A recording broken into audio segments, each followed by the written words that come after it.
It's the FNG, sir. What the hell kind of name is Soap?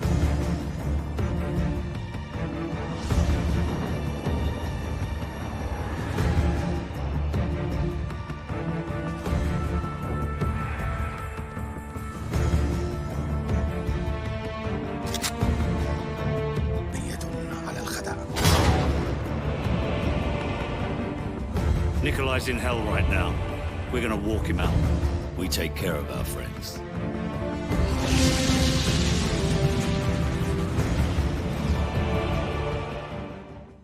I feel Call of Duty these days has kind of just lost its luster with a lot of audiences, whether it be people who used to play it casually back in the day and hardcore fans alike. But I'd say between the era of 2007 and 2012, I feel that Call of Duty was on top of its game, especially with the game I'm going to be talking about today, Modern Warfare 2, 2009. I hate how I have to preface this now with Modern Warfare 2 2009 because there is a 2022 reboot, or you could call it Modern Warfare Roman numeral 2. But anyway, silly digressions aside, Call of Duty used to be immensely popular with hardcore gamers and people who didn't really play video games that often, if I'm being honest. Modern Warfare 2, I feel, was a bit of a cultural zeitgeist, and that sounds very bizarre to say considering how varying quality Call of Duty is these days, to say the least. But everyone was playing it, to put it plainly. People who didn't usually play video games, people who didn't really usually play FPS games. I think it was this massive social sort of like development in the community, as it were. Everyone came together and played it. I mean, this game was how I made friends when I was doing my A levels. I mean, it was just before Modern Warfare 2 came out. But yeah, this game is fantastic, and to this day, I replay the campaign remaster of the game, as you can see in the background, and yeah, it still holds up immensely well. The campaign. I haven't played the multiplayer these days, but the multiplayer is very much dead, overridden with hackers. But I will talk about memories of said multiplayer later on in this video. It'd be more anecdotal as opposed to it being more sort of an assessment of quality. Because let's face it, Modern Warfare 2's multiplayer was never what you'd call balanced. Um, but yeah, brief history of Modern Warfare 2, its development. Obviously, a sequel to Call of Duty 4. Infinity Ward didn't want it to be a Call of Duty game because they wanted Modern Warfare to be its own series, as it were. But with the success with COD 4, Activision were not having any of it in terms of it not being a Call of Duty sequel, as it were. So if you can tell, I've got the original box here. So if you understand if you wonder why Call of Duty, if you can see on the box here, is in such small writing on the original box art, is because Infinity Ward came to a compromise and they said, okay, you can have Call of Duty on the cover, but it has to be in like very small writing. That's why it's like in really tiny writing on the box art of the game, because Infinity Ward, Jason West and Vince Zampella did not want this to be a Call of Duty series. They wanted Modern Warfare to be its own franchise, as it were. And when you play this game, it does feel like it branches off from the COD franchise. But yeah, if you look at all like the marketing material, the videos, the trailers, that sort of thing, it all just says Modern Warfare 2. You don't see Call of Duty at all in its marketing at all. If you go back and look at the old 2009 marketing videos, it just says Modern Warfare 2 because that was their vision. They wanted it to be a completely different franchise, that sort of thing. But overall, it still has a cultural impact today, nearly 17 years later, this game. And it's easily one of my favorite games in the franchise. And today I just wanted to talk about it as I played through the campaign recently. And yeah, let's talk about it. So Modern Warfare 2, the campaign takes place 5 years after the original COD 4 campaign, and it starts off pretty sort of standard, generic at the time. If you've played these games from this era, you can tell when they were released because of like the war on terror, the Middle Eastern conflicts at the time. I mean, you literally start off in Afghanistan in this game with like a firing range tutorial where you're playing as the U.S. Marine Rangers. Yeah, it starts off pretty generic. You play as Private Joseph Allen and First Class, and he ends up being recruited into the CIA/Task Force 141 to do a more sort of espionage, undercover sort of thing. And then it switches to the Task Force 141, which is basically the SAS in this game, where you see Soap McTavish, who you played as in COD 4, is now of the rank of captain. And you once again play as silent protagonist throughout the game. That your main character never speaks, even when you play as Captain Price for one chapter. No, was it Captain Price? No, sorry, Soap. I'm thinking of Modern Warfare 3. Soap, you play as him sometimes, and he doesn't speak at all during gameplay.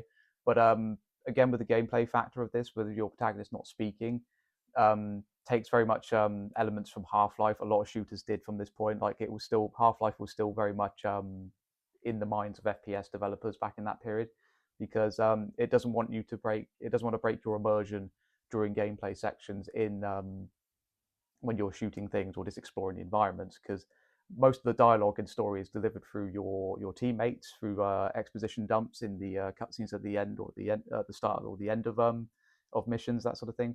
But anyway, you're in the mountains trying to track down an ACS module which the Russians have captured, and which could hack into the America's defense systems, aerial defense systems, and everything goes to hell. You escape on snowmobiles, which, bear in mind, this section with the snowmobiles is really entertaining. I remember when I first played this in 2009 being like, what on earth is going on? And sometimes you do have those moments like, oh my god, what is going on in this game? And yeah, it's very over the top, it's very silly, but the thing is, with the over the topness and the silliness in this game, in Modern Warfare 2, it still retains its tone and consistency, which it's played pretty straight faced, and it works surprisingly well, which I find quite surprising with this game. And people go like, "Oh no, it's so silly and over the top." It's like, it is silly and over the top, but the thing is, with the silliness and the over the top nature of this campaign, it delivers quite a lot of variation with gameplay, with like vehicle sections, with the different sniping sections, with even stealth sections in this game. Before it was like, okay, you go up behind them and do like press one button and take them down. It's like, no, it's done all via line of sight, and you have to time your shots correctly, whether it be Soap or Captain Price telling you when to shoot, or you could take them out all at once without their input. If you're that quick, of course, which sometimes I am. Not bragging, by the way. But yeah, the snowmobile section is ridiculous, and that kind of puts you in the mindset of like what you're in for with this campaign. Bigger set pieces, more over the top, and just completely bombastic, while somehow retaining its serious tone, which I'm quite shocked by that, with how much it retains its serious tone in this campaign, even though there are some really, really bizarre and over the top moments. And after that, we get the infamous No Russian mission.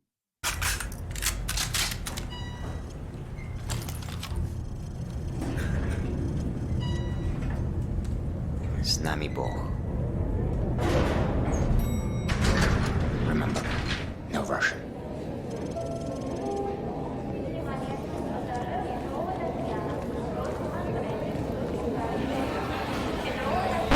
By the way, of course, I've cut it there because there is no way I can show this on YouTube. It's very disturbing, it's very violent, and YouTube would metaphorically castrate me with an age restriction.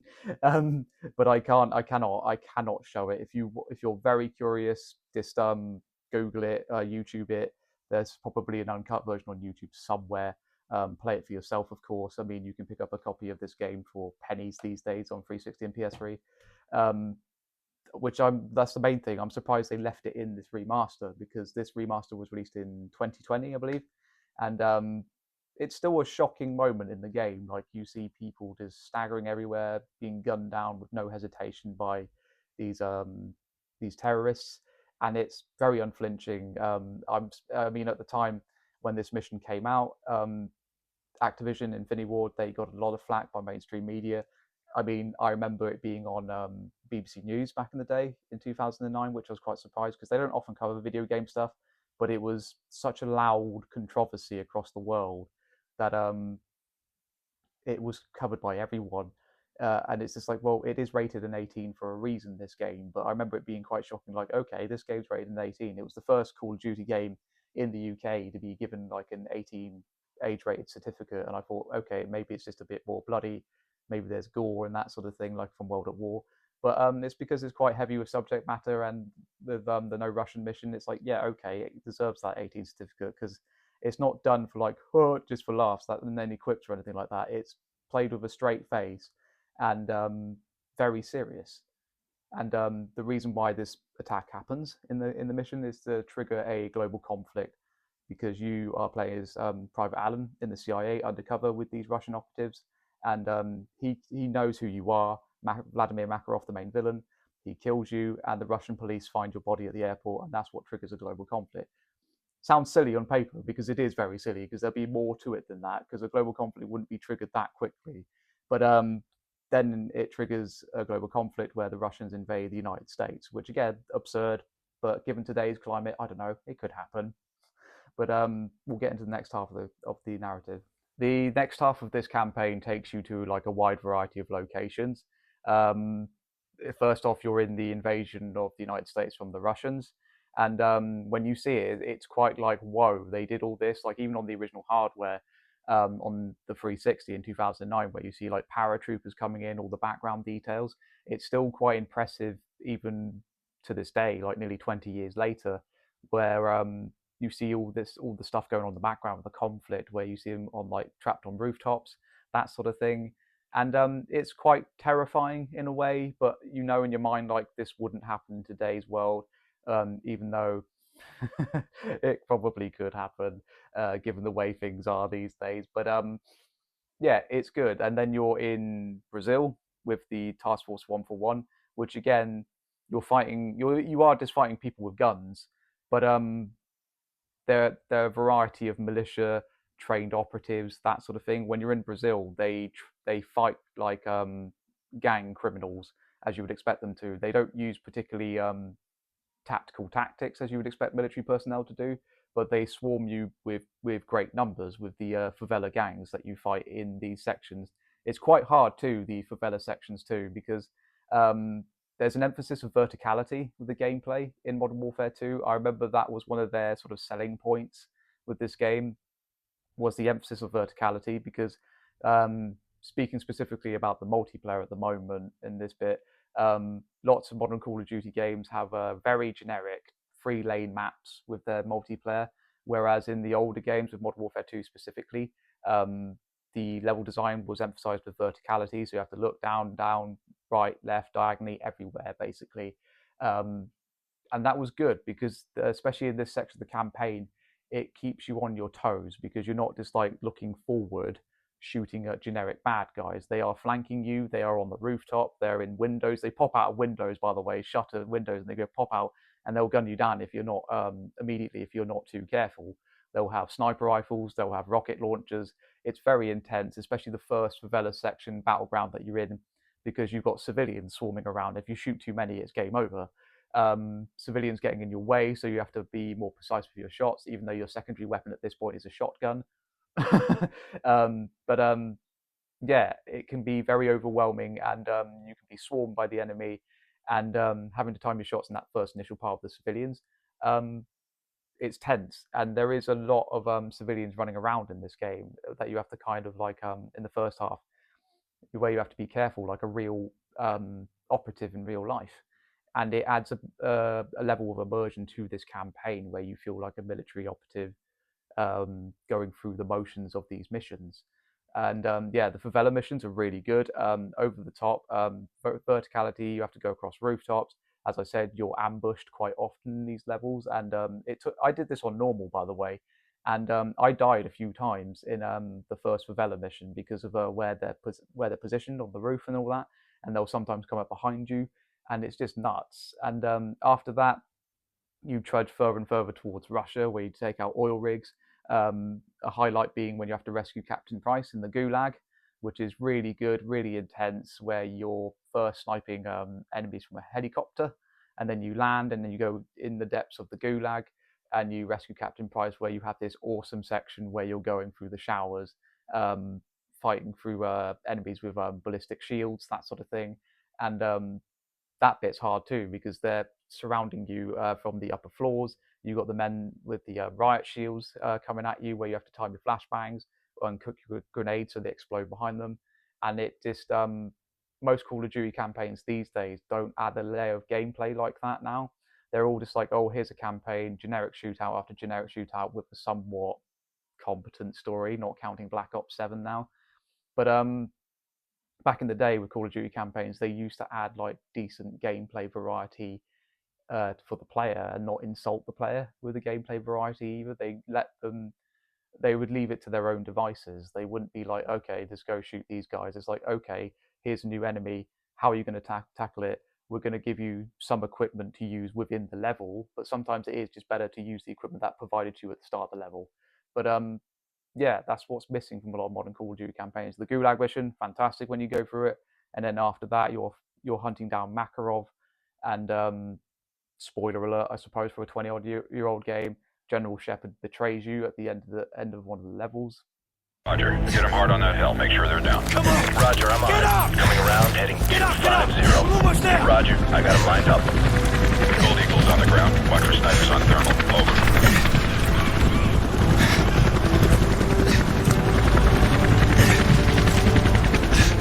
We have the DSM. We got it, sir! Good. That's one less loose end.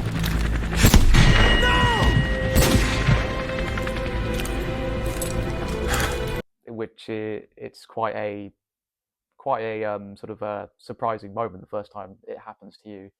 But the mission that precedes it before that betrayal, where you're hunting Makarov down at his safe house in Russia, it's all about playing defense, and it's really cool, really tense. I remember doing it on Veteran back in the day, and it's really hard on Veteran.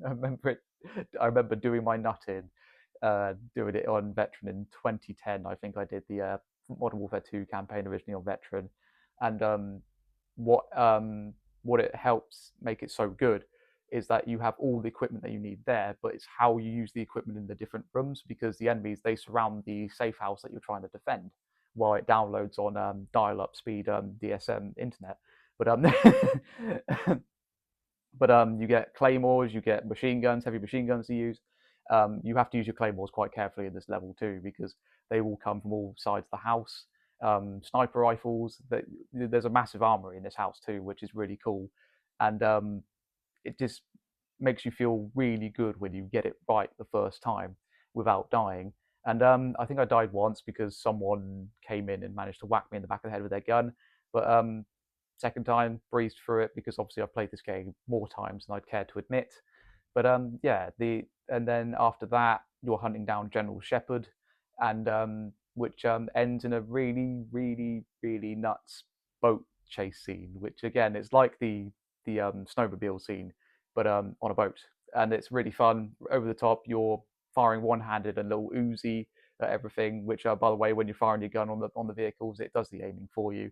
And it ends in a ridiculous fight between General Shepard, where you're on the floor dying with a knife in your chest. You pull it out and then you throw it in his eye. That's how absurd this campaign is, but it plays it completely straight and you take it seriously.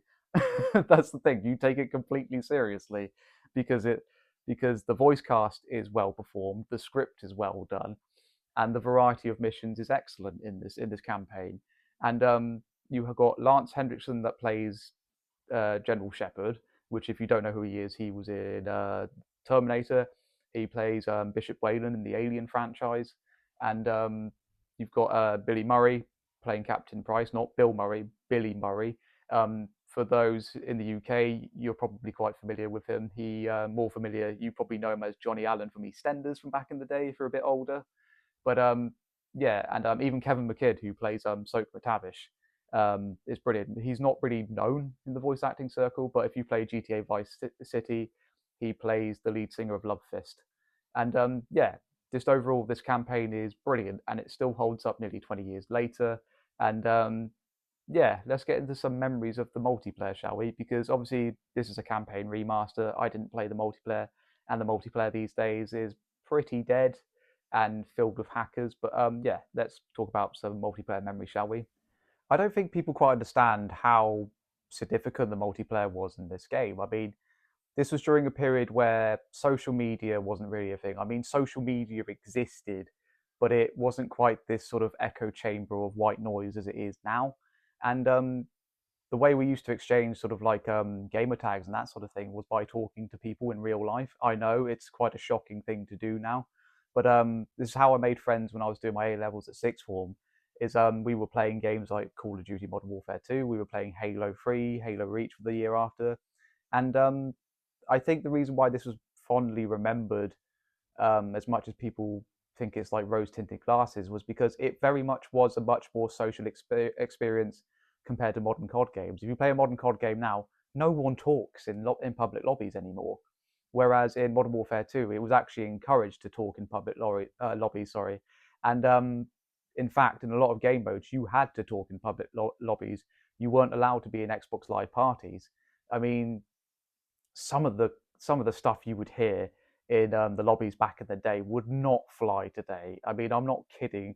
I mean, those memes where you see online where they say kids these days wouldn't survive a Modern Warfare 2 lobby, they're not hyperbolic. They're quite true, because there was no sort of barrier of what people said back then.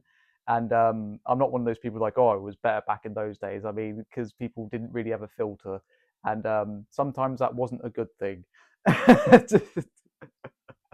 But yeah, it was a more social experience, and the maps were great. Some of them were taken from the single player, sorry, and like maps like Rust. When we used to do, like, me and my friends, we used to do like a small scale free for alls where it was just 3 or 4 of us, and we used to make up stupid rules, and it was funny, and it was just great to do that, like, until like 1, 2 in the morning on a Saturday night.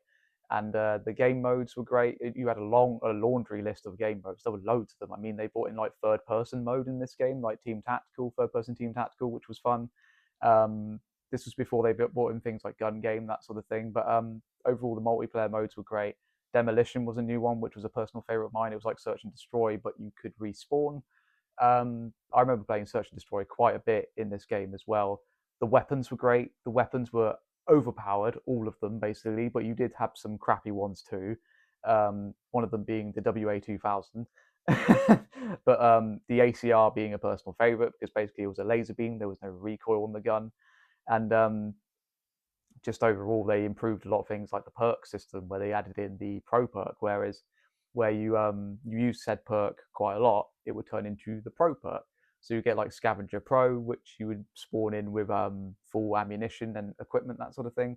And then you had some broken things like the one-man army, the one-man army in Danger Close, where people would have like infinite grenade launchers and rocket launchers, which was entertaining to say the least. When you would spawn in search and destroy, and then you'd see like 5 grenade launchers come over and hit and spawn, which would end the match in like 1 second. But that was the charm of it, really. It was stupid, and there was a bit of a rush to get out of the way. But I just don't think we'll see a cultural impact of a game like this again, especially when it comes to multiplayer. I mean, you could argue that Fortnite has had a cultural impact, but in terms of just like everyone coming together, even for people who don't usually play the genre, like the FPS genre, they were playing this game, and I don't think we'll ever see that again, because this game, to me now, is still incredibly special. I mean, the copy I've got here is the one I bought in 2009. This is the same copy I bought in 2009. It still works, and it's great. I mean, I will once a year boot up the campaign and play through it, because it takes me back to that era of gaming where 16 years old, didn't have much responsibility except for my studies, and just playing with my friends, just giggling with laughter of stupid things we used to do in these games. And I don't think many young people do that anymore with online games, because a lot of online games these days, they are metaphorically trying to rob you on the side of the road through microtransactions and stuff like that. Whereas this was a game, it was all there. I mean, they had DLCs that you paid for, which were just map packs, but that was fine. You didn't have to buy them. You could still enjoy the game. You could unlock the weapons and skins through traditional means. And when I say traditional means, I mean just by playing the game. I know, what a novel concept. But I just feel Call of Duty will never get back to this stage. It won't, because it's so far up its own arse about like being a service as opposed to being a good piece of art, a good video game. It's people are just so conditioned by it now. Whereas when I did my Black Ops 7 thoughts last year, there were people defending it, and I just go, how can you defend, like, to put it so blunt and crassly, a piece of crap on the side of the road? I don't usually say things like that, but yeah, Modern Warfare 2, still brilliant game.